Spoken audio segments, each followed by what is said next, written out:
Legendary Passages, Episode 50, Q&A. A very special episode of Legendary Passages. Hi there, my name is Joel. I am the longtime host of this podcast, and I have with me here my sister, Allie. Hello, everyone. So, I'm going to have my sister, Allie, ask me why I'm doing this and all sorts of other things that it'll spring to her mind. All right, well, I guess my first question is, what made you so interested in Greek mythology to begin with? I've been interested in Greek mythology probably ever since the Hercules and Xena era of television. So, I just started doing some light reading, researching. And then I discovered, wait a minute, all these stories don't really make sense and work well together. And that kind of turned into a project where I was going to write a book about the Amazons and the Argonauts and how those adventures happened at the same time.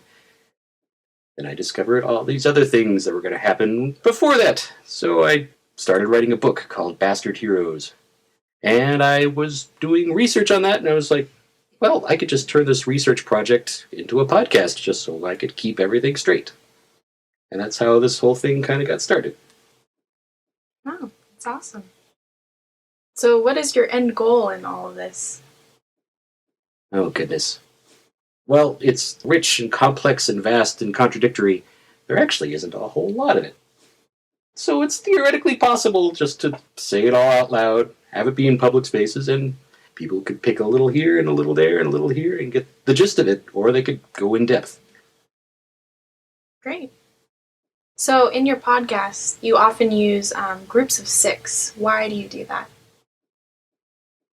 I like to have a focal point. I like telling one story and various different angles on it I can find. Because most of these texts are just, this happened, and this happened, and this happened, and this happened.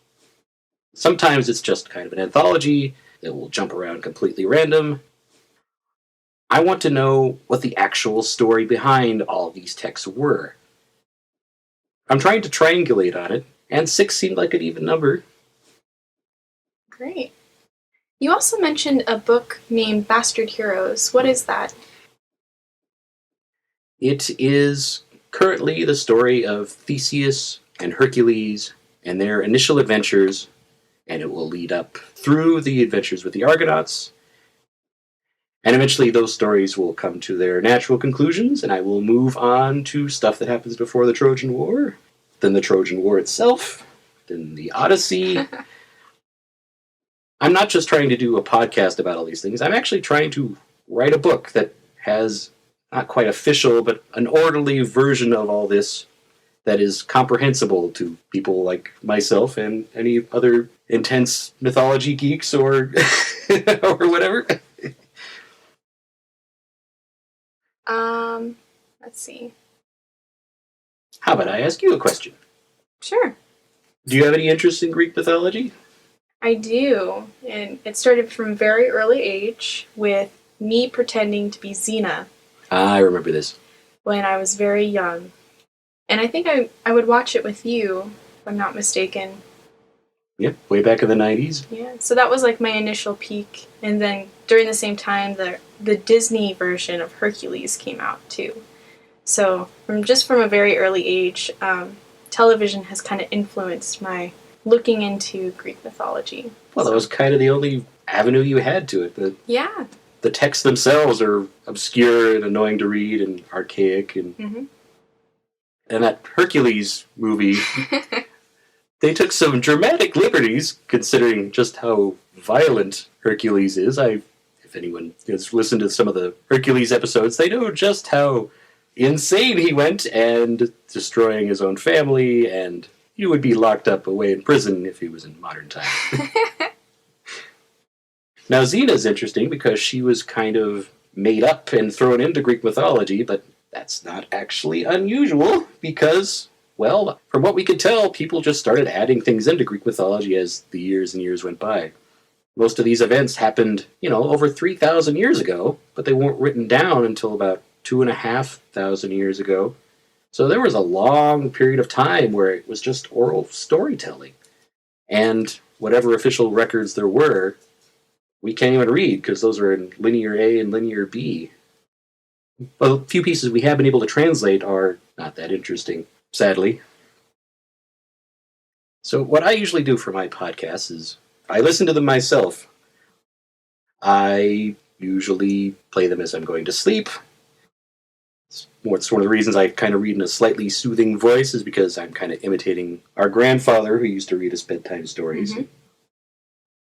I have a YouTube channel that actually has a bunch of interesting collections of all these podcasts so far, because I've got each individual section of 6, and I've got Hercules, Theseus, adventures by the Cretans and the Minoans, and I also have them by text.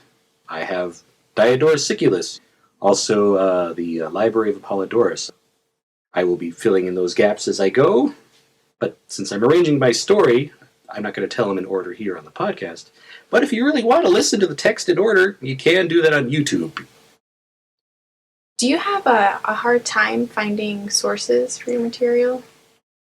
Yes and no. I have a website I usually go to called theoi.com. Mm-hmm. A lot of these are public domain translations, and that's my main source for most of them.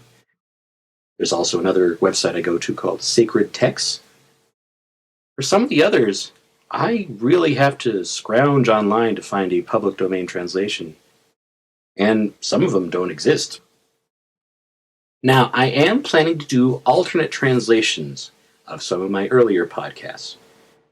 So, stuff I found on theoi.com, I also found in a few other places, and just have an alternate take, an alternate translation on some of those early texts.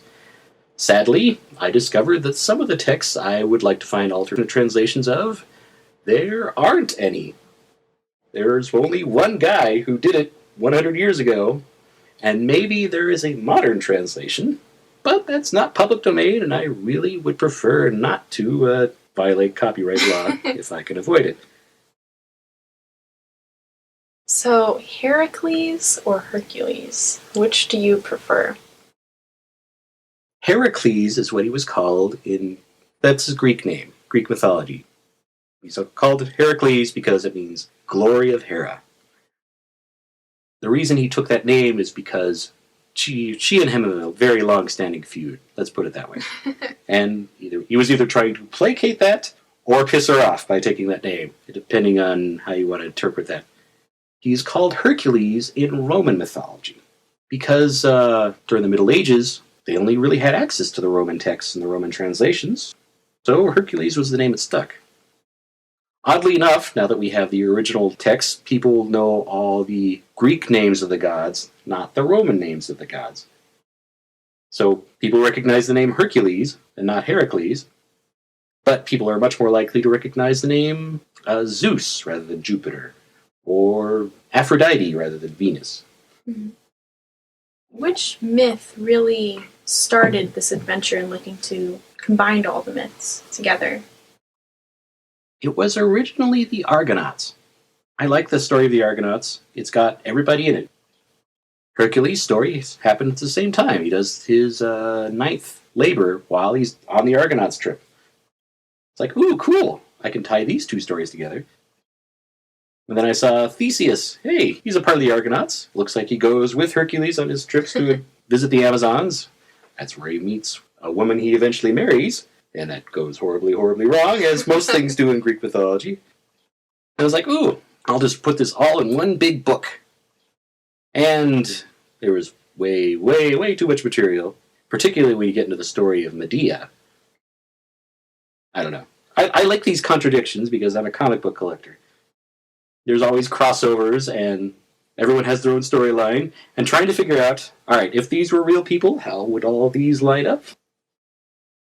So, have you seen the land of Atlantis in studying all of these Greek myths? Yes. One of my latest episodes was just called The Amazons versus Atlantis. Really? Yes.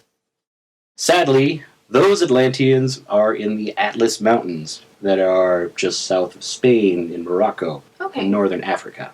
Not quite the Atlanteans from myth.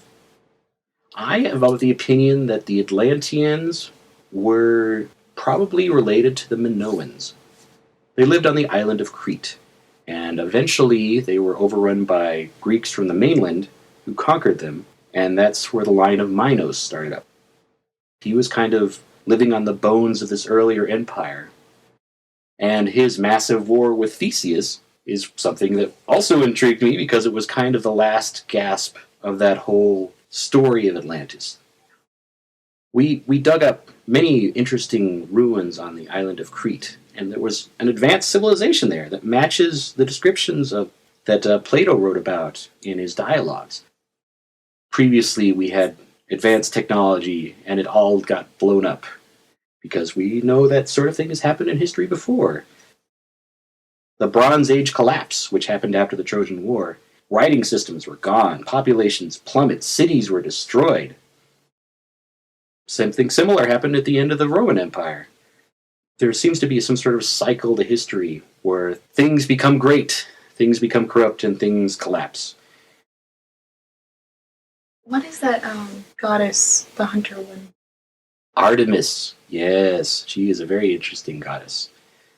She is the goddess who's worshipped by the Amazons.